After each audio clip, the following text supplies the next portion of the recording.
राजधानी दिल्ली में अतिक्रमण के खिलाफ एमसीडी फुल एक्शन मोड में है। दिल्ली के अलग अलग इलाकों में बुलडोजर की कार्रवाई देखने को मिल रही है।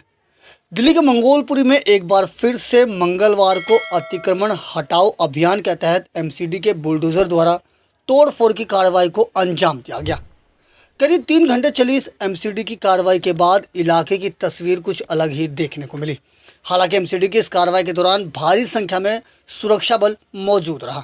इस दौरान दिल्ली पुलिस के अलावा सीआरपी के जवान भी मौजूद रहे।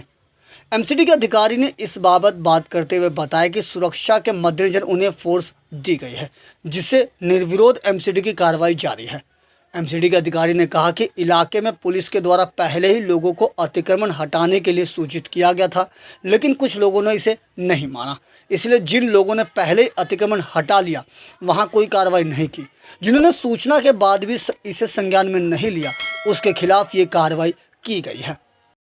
नहीं, अभी तक कोई विरोध का सामना नहीं करना पड़ा है। हमारे पास स्थानीय पुलिस द्वारा पूरी प्रोटेक्शन दे रखी है। हमारे लगभग 100 मीटर की दूरी अभी और बची हुई है, जहां हम कंप्लीट करेंगे। नहीं, इनको पूर्व सूचना पहले से पुलिस द्वारा दी गई है, स्थानीय पुलिस द्वारा, कि अपना अपना इन्फोर्समेंट खुद ही हटा लें। जिन लोगों ने नहीं हटाया उनका अतिक्रमण हटाया जा रहा है, जिन्होंने हटा लिया उस पर कोई कार्रवाई नहीं की जा रही। तो रूटीन को हमारा जगह जगह चलता रहता है। एमसीडी की कार्रवाई के बाद इलाके के लोगों में शासन और प्रशासन के खिलाफ नाराजगी भी देखने को मिली। इस कार्रवाई के बाद कई लोगों के रोजगार पर भी काफ़ी असर जरूर पड़ने वाला है। लोगों ने शासन और प्रशासन को कोसते हुए गुहार भी लगाई। एक बुजुर्ग शख्स नत्थू ने कहा कि अब उनके सामने रोजी रोटी का संकट गहरा जाएगा। उन्होंने सरकार से गुहार लगाई कि उनके रोजगार की कोई व्यवस्था कराई जाए। उन्होंने प्रशासन की इस कार्रवाई को निराधार बताते हुए कहा कि यहाँ पर वर्षों से वो रोजगार कर रहे हैं, लेकिन अब इस कार्रवाई के बाद वो बेरोजगारी की कगार पर आ गए। उन्होंने सरकार से अपील की है कि सरकार उनके रोजगार के लिए कोई बेहतर व्यवस्था कराए, ताकि ईमानदारी से वे अपना और अपने परिवार का पालन पोषण कर सकें। गलत है, पूछो क्यों गलत है? सन 76 से कोई आया ही नहीं हमारे पास, तो यहाँ क्यों डर रखा है? सन 76 से कोई आता तो हम क्या मानते हैं गलती नहीं। और एक और बात ना, वो सामने बन रही है कॉलोनी, वो बिल्कुल पार्क में बन रही है, वहाँ कोई तोड़ने गया है? वहाँ कोई नहीं गया। ये गलती गरीब आदमी की कोठी थी, तोड़ दी। चलो चलो चलो, अमीरों की कोई नहीं तोड़ता। बेटा मैं इसी से रोजी रोटी कमारा, मैं ही बुढ़ो आदमी कमाता हूँ। मेरी 5 लड़की हैं, 2 लड़के हैं, अभी मेरे करने लायक हुए नहीं है। अभी हैं तो ये काम में कार्रवाई हुई है, मुझे से कोई दिक्कत नहीं है, ठीक है। अगर ये कार्रवाई हुई है तो कम से कम मुझे इन्फॉर्मेशन तो देते। लेकिन ये कार्रवाई मेरे लिए नहीं थी, ये कार्रवाई इसी गली के अंदर आगे जाके 5 मंजिल मकान था, उसकी कंप्लेंट थी, उसको तोड़ने आए थे। और वो ट्रैक्टर जो जेसीबी आई थी वो उधर से ही आई थी। बस क्या है, कुछ लेन देन हुआ कि आपस में इनका सेटलमेंट हुई, तो उन्होंने कहा कि जब आई है तो कुछ ना कुछ कार्रवाई करके जाएं। तो उन्होंने आगे बढ़ के हमारा ये जो खोखा था जिससे हमारा रोजी रोटी चल रही थी, इसको तोड़ दिया।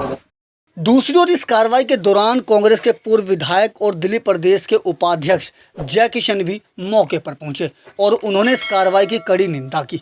जय किशन ने इस कार्रवाई को पूरी तरीके से राजनीतिक करार दिया। जय किशन ने कहा कि कांग्रेस ने शुरू से ही गरीब और मजदूर वर्ग के लोगों को बसाने का काम किया है, लेकिन बीजेपी इन्हें उजाड़ने का काम कर रही है। पूर्व विधायक जय किशन ने दिल्ली की केजरीवाल सरकार पर भी तंज कसते हुए कहा कि दोनों पार्टियों की नूरा कुश्ती में दिल्ली की आम जनता पिस रही है और उन्हें इसका भारी जुर्माना भुगतना पड़ रहा है। कांग्रेस नेता ने कहा कि कांग्रेस इन गरीब लोगों के साथ खड़ी है और इनके लिए कांग्रेस एक लंबी लड़ाई लड़ेगी। अगर उन्हें जेल भी जाना पड़ा तो कांग्रेस पीछे नहीं हटेगी। गरीबों की मदद करने आया हूँ। कांग्रेस की पॉलिसी रही है, कांग्रेस का सिद्धांत रहा है। आज कांग्रेस की सरकार को बेहद, सरकार में ना होते हुए बेहद दुख महसूस हो रहा है। आज बीजेपी की सरकार है, आम पार्टी की सरकार है, दोनों एक ही थाली के चट्टे बट्टे हैं। लोगों को कुचलने में लगे हुए हैं, ड्रामा कर रहे हैं, तमाशा देख रहे हैं। सरकार हाथ पर हाथ रख करके बैठी है। भारतीय जनता पार्टी लोगों को घर में घुस करके फांसी देना चाहती है। आम पार्टी उसकी आड़ में आज़ाद तरीके से झूठ का गठरी बांध करके दिल्ली के कोने कोने जाती है, ढिंढोरा पीटती है। कहीं कश्मीर की बात करती है, कहीं हिमाचल की बात करती है, कहीं उत्तराखंड की बात करती है, कहीं गुजरात की बात करती है।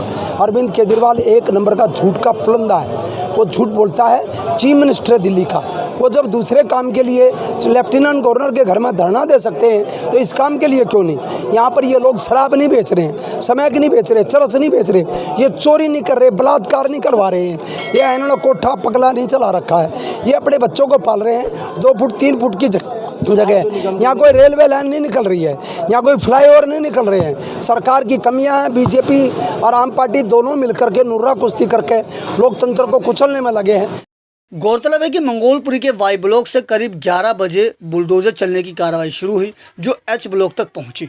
आपको बता दें कि मंगोलपुरी में अतिक्रमण की वजह से लोगों को काफ़ी दिक्कतों का सामना करना पड़ रहा था।